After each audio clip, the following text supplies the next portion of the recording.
Quando eu fiquei sabendo que eu iria compartilhar a palavra, o Caio me disse que eu iria falar aqui, havia sido convidado para falar. E ele falou assim, pai, você precisa me dar um tema. E esse tema rolou ontem de manhã, porque embora eu já pensei nessa palavra, nessa reflexão, eu ainda não tinha um tema desenvolvido. E aí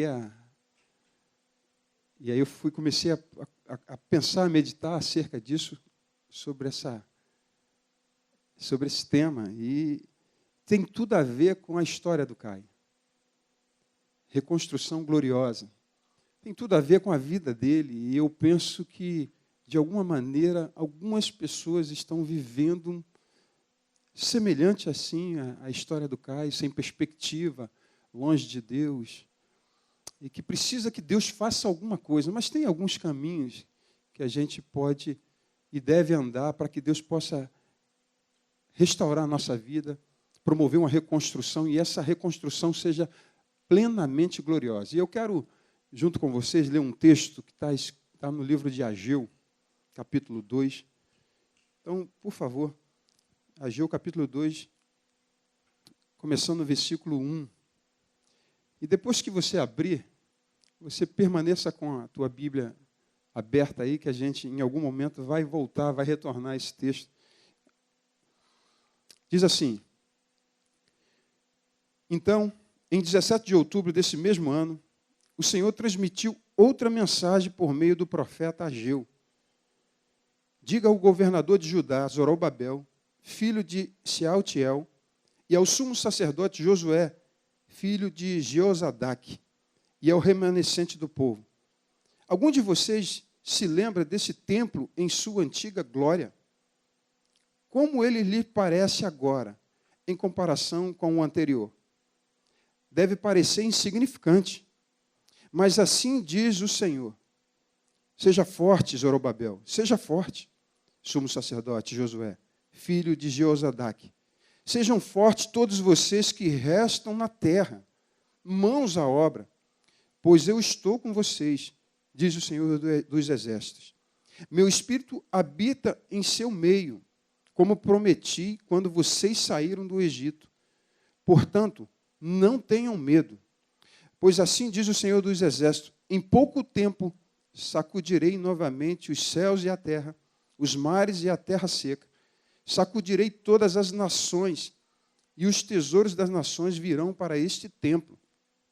Encherei este lugar de glória, diz o Senhor dos Exércitos. A prata e o ouro me pertencem, diz o Senhor dos Exércitos. E no versículo 9, a glória deste novo templo será maior que a glória do antigo, diz o Senhor dos Exércitos. E nesse lugar estabelecerei a paz. Eu, o Senhor dos Exércitos, falei. Bem, eu não devo começar a falar com vocês sem fazer uma breve retrospectiva histórica sobre aquela época. Porque senão, de fato, não vai ser possível compreender esse texto de Ageu. Ageu foi um profeta que foi levantado após o cativeiro para animar o povo que estava retornando para a sua terra natal. Mas o Reino Unido de Israel, só para vocês compreenderem o contexto, durante 120 anos ele era único, foi governado, as 12 tribos foram governadas de uma maneira unida, única. 40 anos com Saul, 40 anos com Davi e 40 anos com Salomão. Sendo que Salomão acabou se envolvendo muito com a idolatria, fazendo algumas alianças com casamentos e acabou apostatando da fé. E a consequência disso foi que, depois de Salomão, Deus prometeu e garantiu que esse povo iria ser dividido. Na verdade, a consequência da escolha, do envolvimento de Salomão com outros povos e também com a questão da idolatria, foi a divisão do povo. E o povo foi dividido em 2 reinos: Reino do Sul, Reino do Norte. O Reino do Norte foi governado ali por Jeroboão. Ele pegou 12 tribos ali no norte. E ele tinha ali, dentro chamado de Israel, Israel era a capital, aliás, Samaria era a capital de Israel, que era uma capital política. Mas haviam, por exemplo, duas capitais religiosas, que uma era Betel e Dan. E aí começa o problema no povo de Israel. Por quê? Porque naquele momento, o povo de Israel começa a se envolver com a idolatria, começam a se apostatar da fé.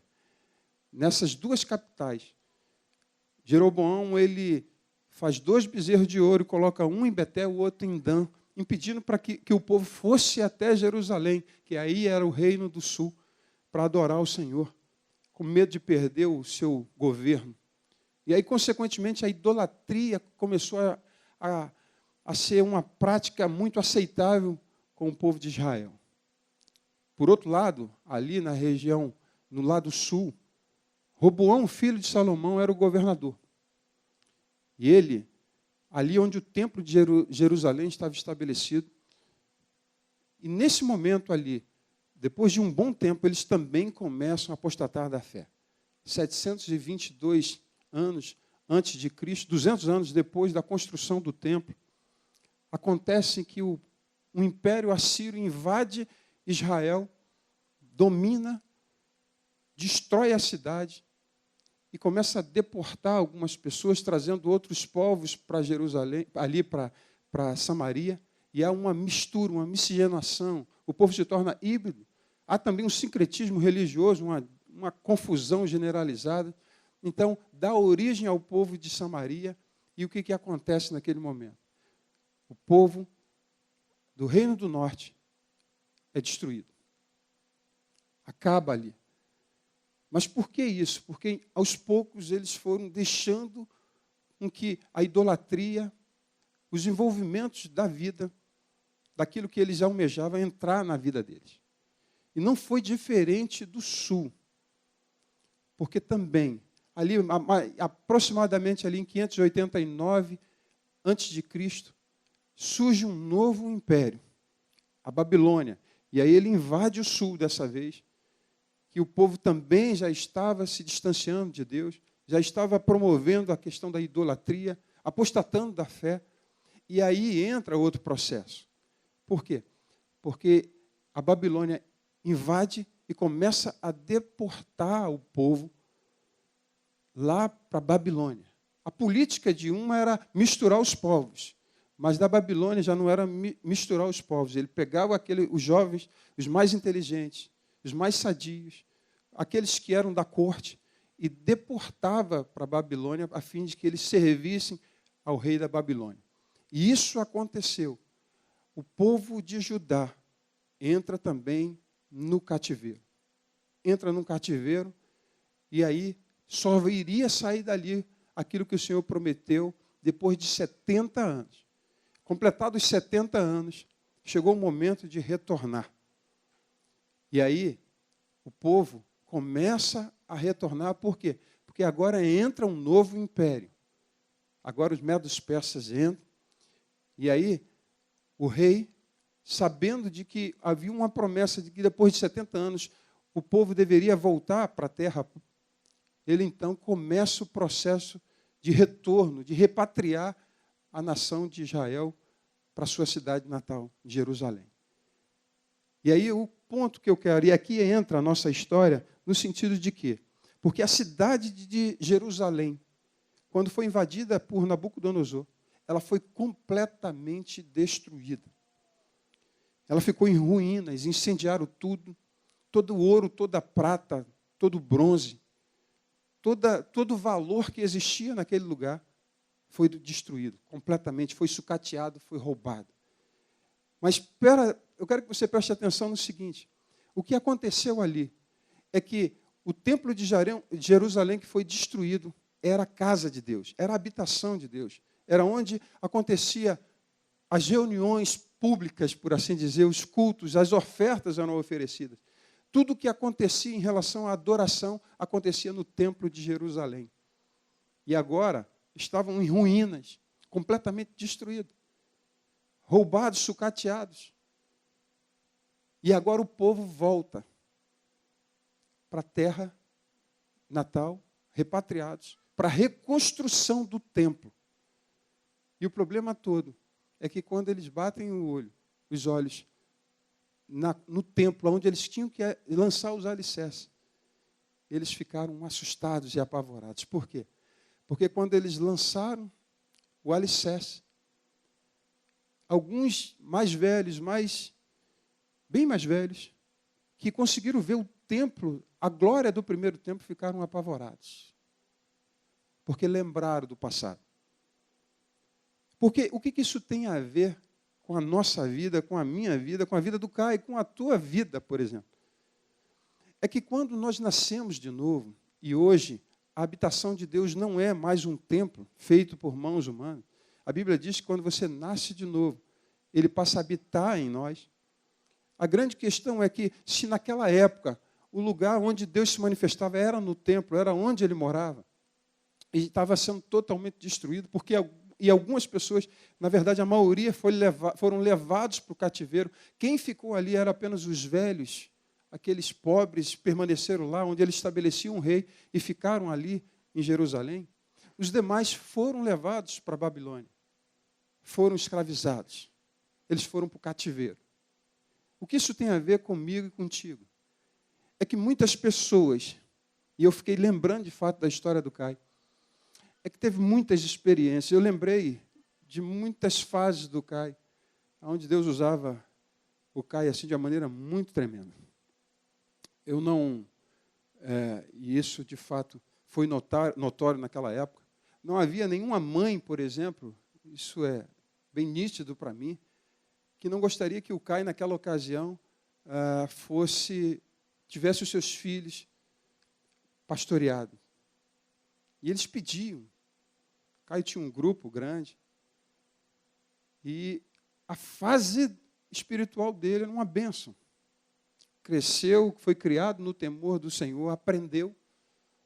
Mas a grande questão é que chegou um momento da vida dele, na escolha dele. Ele começa a se adaptar às coisas dessa vida e desse mundo. Começa a apostatar da fé por algum motivo. Por alguma questão, ele começa a ter esse envolvimento com as coisas do mundo. Muitas experiências nos dons espirituais, eu lembro das visões que ele tinha o tempo todo. Ele tinha muitas experiências, muito envolvimento com o trabalho. Mas, assim como ele, muitas pessoas também viveram dessa maneira. Quando tiveram esse envolvimento com a glória da primeira casa, cheios do Espírito Santo, dispostos a pregar o Evangelho para quem quer que seja. Andava por aí sempre atento com aquilo que Deus iria ministrar. Tiveram experiências tremendas expulsando o demônio, orando pelos enfermos, ministrando palavra para pessoas. Foram usados de uma maneira tremenda. Essa glória, esse envolvimento, esse poder de Deus, algumas pessoas perderam ao longo da jornada e da vida cristã e foram levados aos poucos cativos ao cativeiro. E lá ficaram aprisionados, e algumas pessoas se adaptaram ao estilo de vida babilônico. Perderam a essência, não sentiram mais falta daquela presença contínua do Senhor. Eu lembro na primeira fase da minha vida, onde eu me vi perdido, eu sentia saudades da manifestação de Deus na minha vida, de como eu era usado por Deus, de como Deus se manifestava através da minha vida.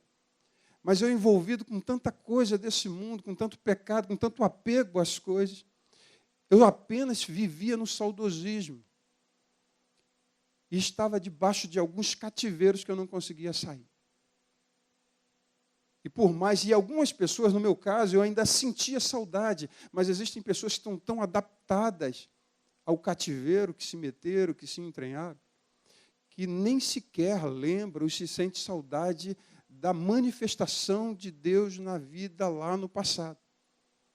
Mas existem pessoas que elas também estagnaram, pararam, e vivem num cativeiro dentro.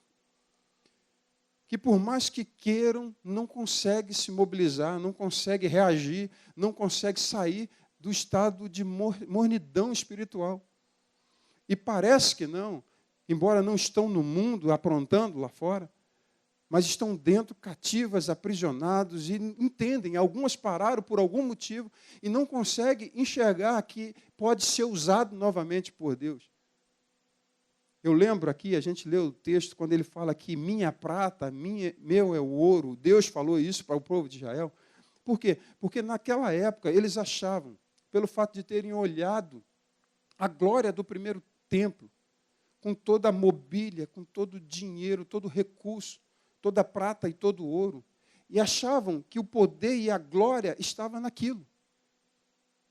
Mas se fosse exatamente por isso, Deus não permitiria que aquilo fosse sucateado, fosse roubado. Deus estava dizendo para eles o seguinte: olha, o poder, a vida, não consiste nos bens que você tem. Não é prata, não é ouro que vai atrair a minha glória, a minha presença sobre a tua vida, porque minha é a prata e meu é o ouro.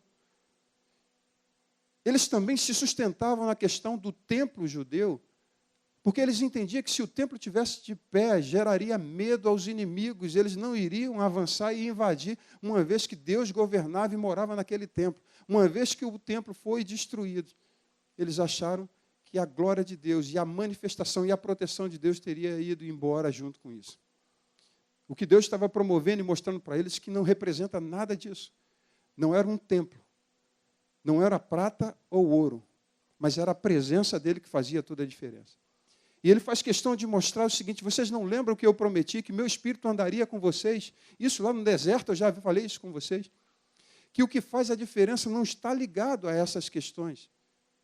Não era a manifestação, é o poder, os sinais que Deus fazia através de você, mas sim a presença dele ativa na nossa vida. É isso que faz toda a diferença. Os sinais são consequências de alguém que está na presença de Deus. Mas algumas pessoas levadas para esse cativeiro não conseguem mais sair, não conseguem também crer. Esse é o maior ponto, e é o ponto central, que algumas pessoas não conseguem crer, que podem ser usadas novamente.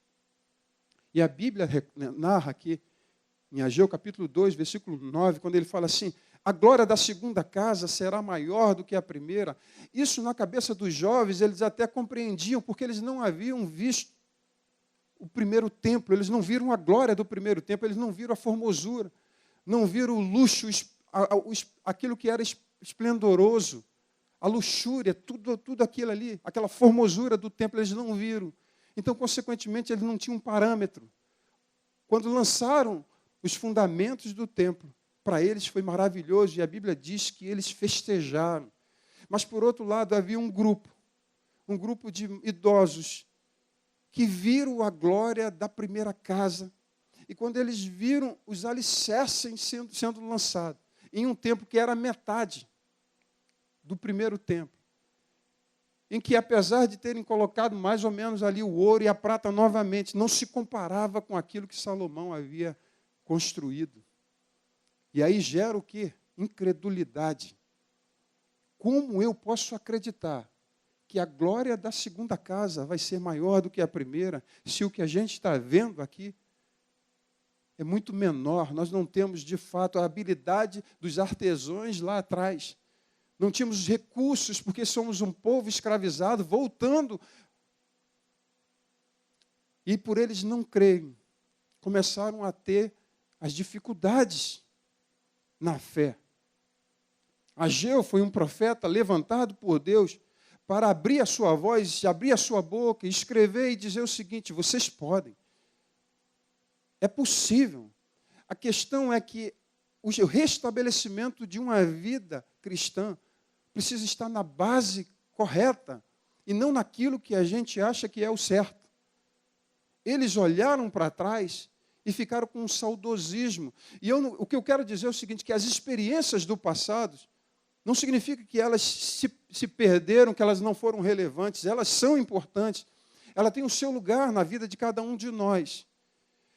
Pelo contrário, à medida em que a gente olha para trás e vê como Deus nos usou, quando nós nos deixamos ser usados por Ele, isso não tem que gerar um saudosismo e fazer com que a nossa fé caia por terra achando que Deus não pode nos usar novamente. Pelo contrário, nós precisamos olhar para aquele contexto, ver que Deus usou pessoas que são imperfeitas, gente que tem dificuldade até às vezes de entender algumas coisas, mas está disposto a obedecer.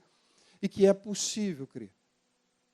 Mas o que se levanta é que são corações incrédulos por achar que precisamos ser usados da mesma maneira, do mesmo jeito. Se não for daquela maneira, não será possível.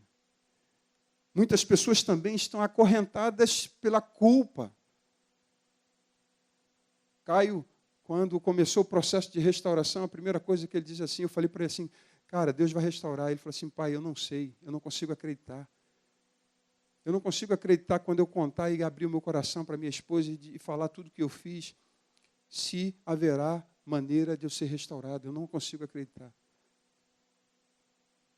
E ele, de fato, um dia conseguiu enxergar quando ele viu no testemunho de outra pessoa, de que Deus pode levantar qualquer um, porque o cair é do homem, mas o levantar é de Deus. Basta ter um coração disposto a recomeçar, a restaurar. A grande questão é que se a gente continuar na sequência dessa leitura de Ageu e também de Esdras, a gente vai perceber que Deus fala para eles assim, olha, é tempo de restaurar o meu templo, de lançar o alicerce, de reconstruir o meu templo. E o povo estava dizendo o seguinte, ainda não é tempo. E eles começaram a se envolver com a reconstrução das suas próprias casas. Enquanto Deus falou o seguinte, olha, a minha casa está abandonada, largada, está debaixo de escombros, de cinzas. As casas de vocês estão sendo reconstruídas e são mansões. Eles não estavam dizendo que não tem que construir, que não era importante. Eles só estavam dizendo que não era tempo de reconstruir a casa de Deus. Enquanto Deus estava falando assim, é tempo de reconstruir. Mas a prioridade deles era as suas próprias vidas. Esqueceram de 70 anos de cativeiro, não refletiram acerca da vida durante o cativeiro, de tudo que perderam. É muito melhor não ter que dizer as coisas que poderíamos ter perdido por conta das nossas escolhas. E muito mais arriscado dizer isso, do que evitar viver determinadas coisas na nossa vida que colocamos de muitas maneiras em risco tudo que Deus nos deu. Foi assim com Caio, quando ele chega e diz assim, eu não via. E colocou em risco tudo, a salvação, sobretudo, a família, tudo, os relacionamentos com a igreja. São as escolhas. E é muito ruim quando alguém está começando o processo de restauração. E ao invés de se dedicar e se colocar por inteiro no processo de reconstrução, começa a promover o embargo da obra de Deus na sua vida. Assim tem muitas pessoas. Na sequência, esse mesmo povo que era o inimigo, agora então, dos judeus, que eram os samaritanos, eles começaram a desanimar o povo na reconstrução do templo, dizendo que eles não iriam conseguir. Começaram a criar picuinhas dentro do processo. E essa obra foi embargada por 16 anos, mesmo depois de 70 anos debaixo de um cativeiro. Mas por quê? Porque são muitas escolhas dentro do processo que nós fazemos, inclusive da reconstrução e da restauração de todas as coisas. Como eu disse aqui, os nossos dias, na nova aliança, Deus não habita mais num templo feito por mãos humanas, mas Deus habita num templo que Ele mesmo construiu. Nós somos a casa de Deus, nós somos a habitação dele. Agora, o que nos leva a esse cativeiro? Para algumas pessoas são decepções que às vezes não se justifica e, na verdade, não são, às vezes, não se justifica, mas muitas vezes nos apegamos em algumas coisas em que isso acaba nos levando para o cativeiro. E aí é roubado tudo que tem dentro de nós, a essência. O ouro, a prata, tudo que é de valor, e aí eu não me refiro à questão monetária, financeira, mas eu estou me referindo à essência de vida de Deus, é roubada porque eu mesmo me permito fazer. Algumas pessoas acabam entrando num cativeiro por conta da escolha do pecado. São seduzidos pelo mundo babilônico, conseguem se adaptar ao cativeiro e dali não querem sair, porque algumas pessoas não voltaram, não saíram do cativeiro, permaneceram na Babilônia porque estavam adaptados ali. Então, queridos, muitas vezes tem coisas que nos levam aos poucos para o cativeiro. Quando a gente olha para a história de Israel, você percebe um povo bem arrumadinho, bem organizado. Quando você vai para o reino de Salomão, então, havia paz, tranquilidade, ele havia dominado sobre tudo. Não havia um reino tão rico e tão poderoso quanto ele. Mas aos poucos ele foi se impregnando e se envolvendo, fazendo alianças que ele nunca deveria ter feito. Quando se fala de idolatria que nos leva à apostasia, às vezes não está ligada à idolatria onde você se prostra diante de uma estátua de bronze ou uma imagem de escultura, mas está ligado à questão da idolatria de si mesmo, ao prazer, de repente, desenfreado, ou talvez o fato de você não ter que sentir nenhum tipo de injustiça, que isso é suficiente para que você possa abandonar a caminhada. De repente, acha que o fato de alguém ter feito alguma coisa é suficiente para entrar dentro do cativeiro, abandonando todo o processo da cruz de Cristo, que deu a sua vida para nos restaurar, mas tudo é motivo. Então, a grande questão é possível voltar? É possível sair do cativeiro e reconstruir, lançar os alicerces da casa de Deus, que é o nosso coração, que é a nossa vida? É possível. Ele diz assim, olha, ser forte e corajoso. Trabalhem. E a grande questão aqui que ele não está falando é que é com a nossa força que nós iremos reconstruir o altar. Mas é uma postura de arrependimento, de quebrantamento, de fazer o caminho de volta que precisa ser feito. Aquele povo teve que ficar 70 anos no deserto para reavaliar tanta coisa que eles haviam perdido. As sinagogas foram desenvolvidas ali. Foi uma maneira em que os religiosos, as autoridades daquela nação, conseguiram para que a palavra de Deus pudesse continuar sendo ministrada ao povo, a fim de que eles pudessem guardar tudo aquilo que tinham perdido ao longo da sua jornada. O cativeiro também tem que nos levar para essa reflexão daquilo que eu perdi e das coisas que eu preciso restaurar na minha caminhada e na minha jornada.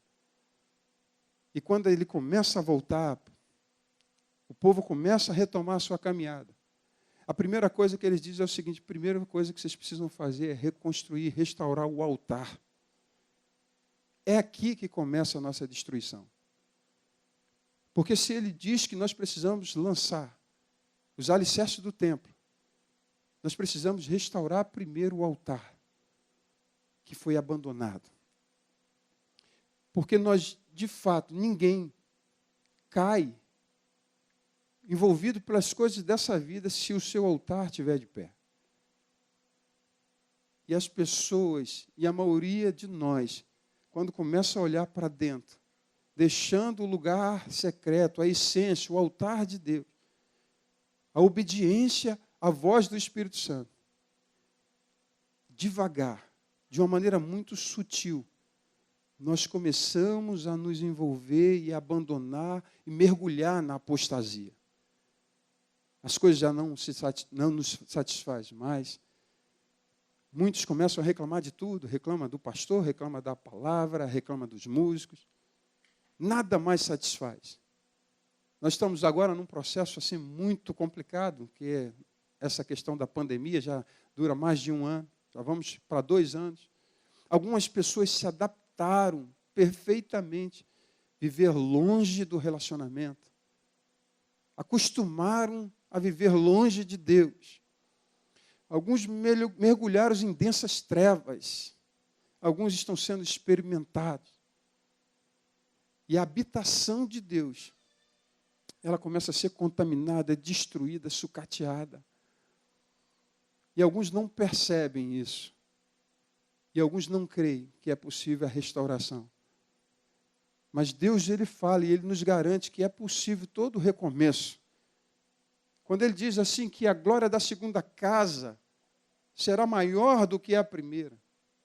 Ele não estava criando um parâmetro, uma comparação, uma analogia relacionada ao processo de grandiosidade do primeiro templo.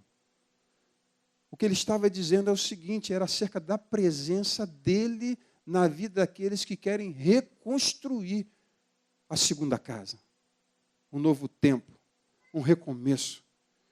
Pode ser numa tenda, pode ser numa casa, pode ser num templo luxuoso. O que faz a diferença não é o lugar, mas é a presença dele. É o Espírito Santo que move todas as coisas e que nos capacita. A glória da segunda casa será maior do que a primeira, a garantia dada é por ele, por causa da presença dele. Enquanto muitos estão envolvidos achando que precisam ter as mesmas experiências, os mesmos moveres, Deus está falando exatamente o contrário. Se confiar, se entregar, fazer o caminho de volta, há uma garantia dele de que os tempos novos serão maiores do que o primeiro. Porque é o mesmo Deus que atuava, que se manifestava naquele tempo. Que quando os sacrifícios eram feitos, havia o perdão ali, simbolizando o perdão do pecado. Da mesma maneira, todos nós, esse mesmo Deus que se manifesta entre nós, dentro de nós, à medida em que a gente sacrifica, confessando os nossos pecados, restaurando, fazendo o caminho de volta, o mesmo perdão disponível, dado por Jesus Cristo, pelo seu sangue que foi derramado, ele continua disponível para cada um de nós. Por mais que a gente não creia, por mais que seja difícil, por mais que você esteja impregnado, envolvido para as coisas desse mundo, por pior que tenha sido o seu pecado, e por maior que seja a sua incredulidade, eu quero te dizer hoje que é possível retomarmos a nossa caminhada e vermos a glória de Deus se manifestar em cada um de nós. Eu sei que Ele é poderoso para fazer. Quando o Caio disse aqui que ele não sabe o que aconteceu, de verdade, cada vez que eu me aproximava dele, eu via meu filho mais distante, mais perdido. E eu confesso para vocês que, humanamente falando, era impossível ver a restauração. É impossível aos olhos humanos contemplar e ver. É por isso que nós precisamos olhar com os olhos da fé. Mas ainda assim, se torna mais fácil ver a restauração na vida de outra pessoa. O problema é quando é na nossa. Porque eu preciso crer, eu preciso acreditar de que é possível um recomeço. Então, existem dois processos que eu estou falando. De gente que estava dentro e se entranhou e por um cativeiro não consegue sair, não consegue crer. Mas existem pessoas que estão dentro, que também não conseguem crer de que o cativeiro pode ter o seu fim. Mas eu creio e vim aqui para te dizer, assim como Ageu falou, foi ali para animar o povo, insistir com o povo, dizendo que é possível um recomeço. Não importa se em Cristo as nossas bases forem lançadas novamente, como aconteceu. Lançar o alicerce do templo é estabelecer a base, o fundamento que é Cristo, o Senhor. Que não importa o nível do pecado, a quantidade, o sangue de Jesus Cristo nos purifica de todo o pecado. E se Ele promete, Ele nos garante de que Ele é poderoso para restaurar qualquer um, em qualquer época e em qualquer lugar. A gente só precisa ir a Ele. Que Ele tem graça, tem misericórdia, como a gente cantou aqui, Ele tem perdão disponível para todos nós. De fato, meus irmãos, é muito complicado, principalmente quando a gente olha na nossa jornada, dentro daquilo que o Espírito Santo usou tanto a gente, falou tanto conosco. E às vezes nos sentimos até culpados de não ter dado ouvido à voz do Espírito Santo quando ele havia ministrado para nós. Eu não sei se vocês já passaram por isso, mas isso acontece muito. O Espírito Santo fala, aponta, e a gente persevera no erro, endurece a cerviz, endurece o coração, e depois vem o peso da culpa quando eu tenho que fazer o caminho de volta. E não só a culpa, mas isso somado com a incredulidade, somado com as perseguições, com o desânimo, com as acusações de dentro e de fora, gera todo um contexto de dificuldade no coração e na mente e de crer de que é possível retornar. Mas o nosso Deus é um Deus de recomeço. Quando Ele nos permite ou quando Ele nos leva para o cativeiro, para o deserto, Ele não nos leva simplesmente para nos destruir, pelo contrário, Ele nos leva porque Ele tem pensamentos de paz sobre nós. Ele tem pensamentos de amor, de transformação. Porque muitas vezes tem muitas pessoas que estão de fato divididas. E às vezes o Senhor os entrega às suas próprias escolhas, para que quando Ele voltar, Ele volte por inteiro. Então creia nisso.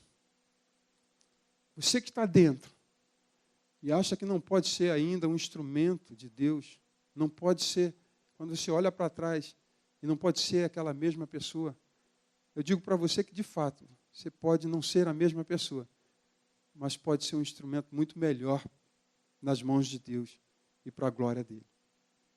E se você que está aqui hoje, de fato, não consegue ter fé, de acreditar de verdade de que você pode ser perdoado, de ser transformado e restaurado, eu quero te dizer que nós podemos todas as coisas naquele que nos fortalece. Quem faz essa restauração e quem promove essa restauração é o Espírito Santo na nossa vida. Quem nos dá nova vida é o Espírito Santo.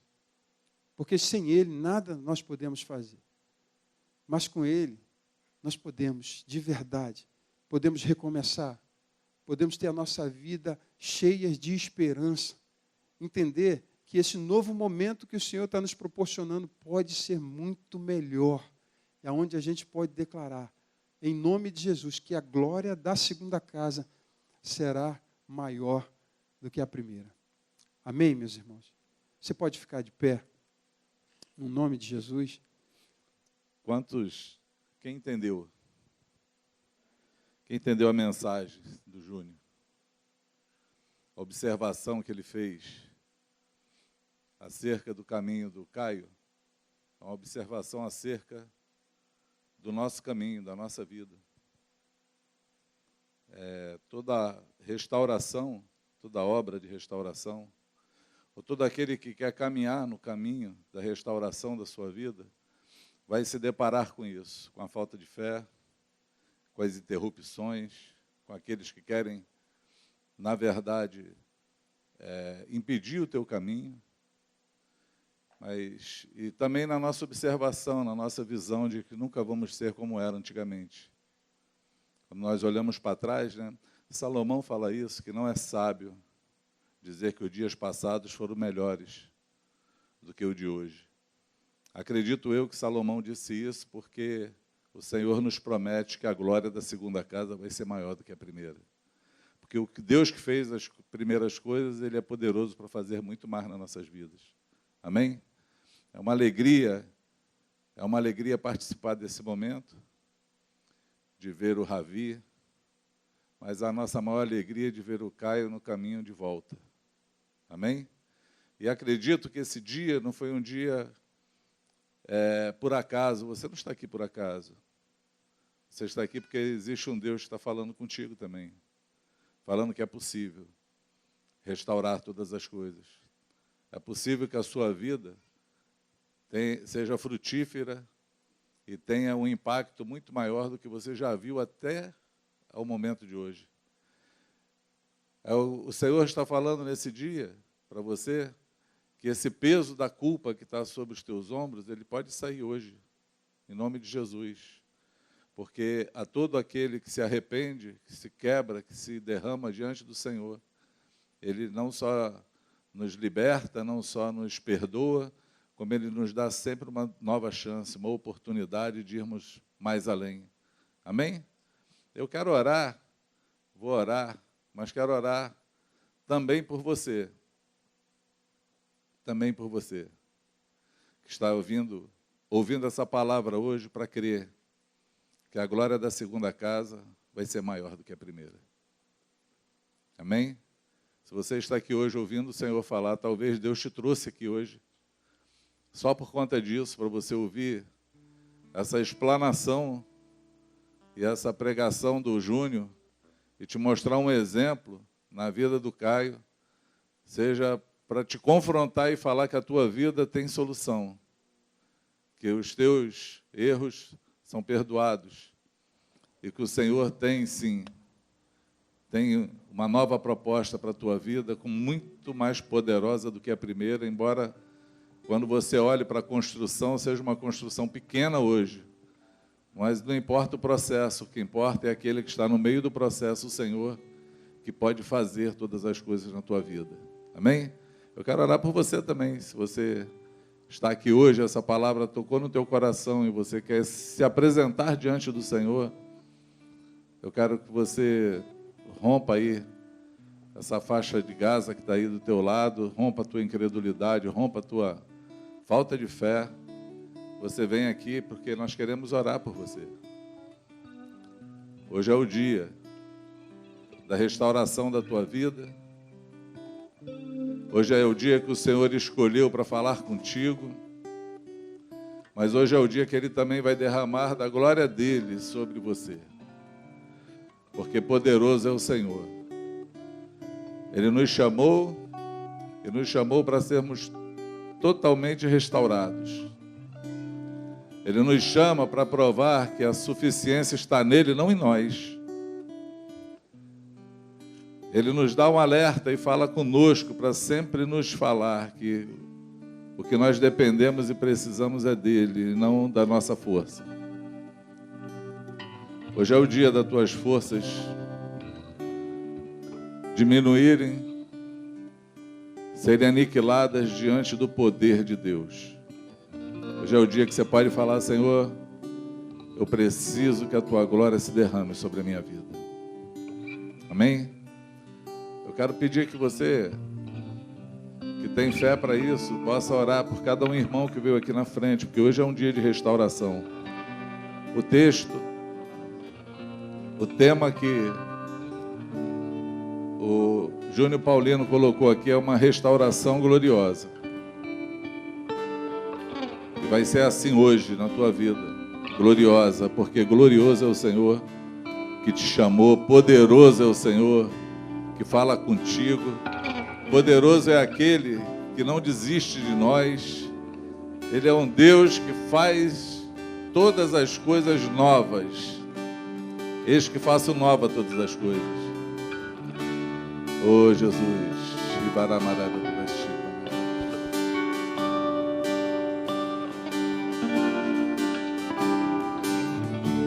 Ainda uma vez farei tremer os céus, farei tremer a terra.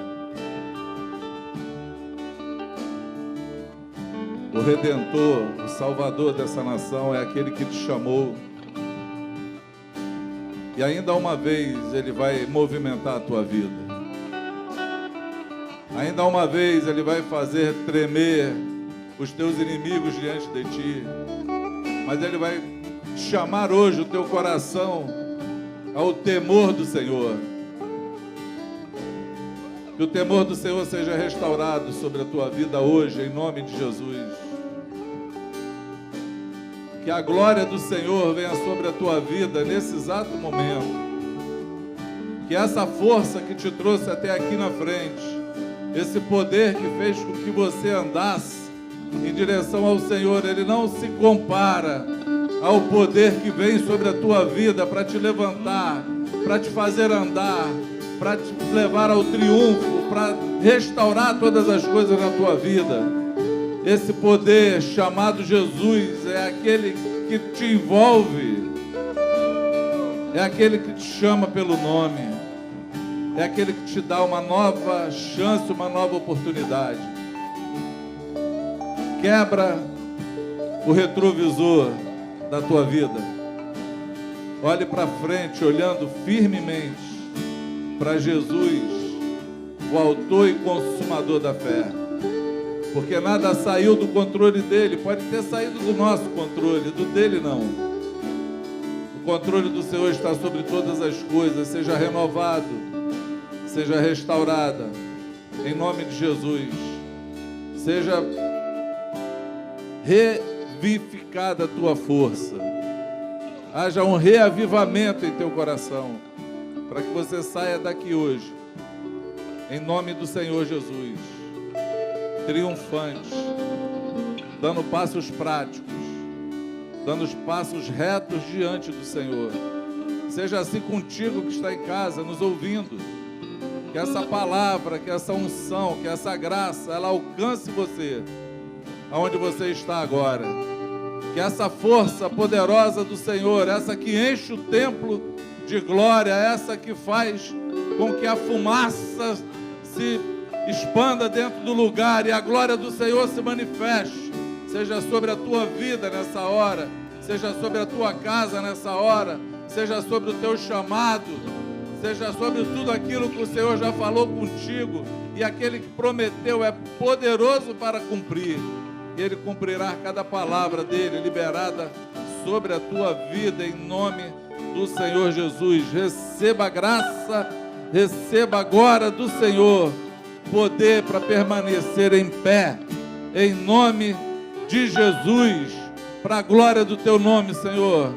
Nós te agradecemos, te louvamos, bendizemos o teu nome, porque tu és digno, Senhor. Tu és digno de receber o louvor e adoração, de receber as nossas vidas. Ó Senhor, Rei das nações, Rei dos reis, Senhor dos senhores, poderoso tu és, Senhor, para trazer, Senhor, uma nova realidade, uma nova vida, novas oportunidades para todo aquele que se curva diante de ti. Seja assim no nome de Jesus. Quantos podem dizer amém? Seja assim.